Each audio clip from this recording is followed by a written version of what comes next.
Ala handia da. Gogogabetuta ikusten ditut denak, triste.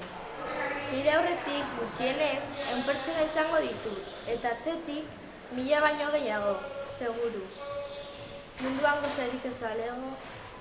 Jaten duguna ez da asko, baina eskertzekoa da. Gaur ere arroza. Arreba txikiari emango diot erdia. Amak nahikoa lan dauka jaioberriarekin. Ez dakit eskolara garaiz iritsiko naizen. Bidea 5 kilometrokoa bai da, eta arriskutsua. Gaur zenbakiak desberdintzen ikasi dugu. Abdulai maisua oso jatorra da. Basokada bat esne ematen digu eta gaur boligrafo gorria utzi dit. Kanpalekuan denak lo daude.